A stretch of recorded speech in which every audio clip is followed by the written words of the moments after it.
ఎపిస్పెడియస్ వినటానికే different గా అనిపిస్తుంది కదా. ఈ రోజు తెలుసుకుందాము. నేను doctor Lakshman Bellamkonda, senior urologist andrologist, Hyderabad urology andrology hospital, Kothapet, Hyderabad. What is epispadias? Hypospadias అంటే ఏందో నా ప్రీవియస్ వీడియోస్ లలో తెలుసుకున్నాము. అక్కడ పెన్నిస్, నార్మల్ గా పెన్నిస్ ఇలా ఉంటే డౌన్వర్డ్స్ ఆరిఫైస్ ఉంటాయి. పెన్నిస్ కి కింద నుంచి యూరిన్ వస్తున్నట్టుగా ఉంటే దాన్ని హైపోస్పెడియస్ అంటారు. అదే బ్యాక్ సైడ్ నుంచి పోస్తే ఎప్పుడైనా చూసారా? చాలా విడ్డూరంగా ఉన్నారు కదా. బ్యాక్ సైడ్ నుంచి పోస్తే that is called epispadias. Hole dorsal side ఉంటుంది. డోర్సల్ సైడ్ అంటే ఇలా ఉంటుంది.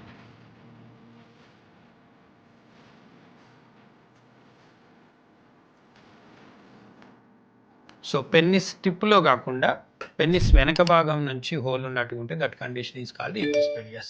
దీనికి కూడా రకరకాల థియరీస్ ఉన్నాయి. దీంట్లో కూడా కామన్ కాజ్ టెస్టోస్టెరాన్ సరిగా లేకపోవటము, లేదా కార్పస్ క్యావర్నోసా డోర్సల్ ఉండేది సరిగా డెవలప్ కాకపోవటం వల్ల ఆ యురెథ్రల్ ఓపెనింగ్ అనేది వెనక సైడ్ ఉంటుంది. సో వీళ్ళల్లో కామన్ వచ్చే ప్రాబ్లము ఈ వెనకాల ఉన్న హోల్ తోటి స్పింటర్ డెవలప్మెంట్స్ కూడా కొంచెం ఎఫెక్ట్ అయితే కనుక urinary incontinence is very common in severe forms. Mild forms లలో డిజిటల్ గా ఉన్నట్టుగా ఉంటే యూరినరీ ఇన్కాంటినెన్స్, యూరినరీ ప్రాబ్లమ్స్ రావు. కానీ ఎపిస్పెడియస్ వెనకాల నుండి ఇది ఎక్స్టెండ్ అయ్యి ఈవెన్ కొన్నిసార్లు బ్లాడర్ కూడా ఓపెన్ అయిపోతుంది.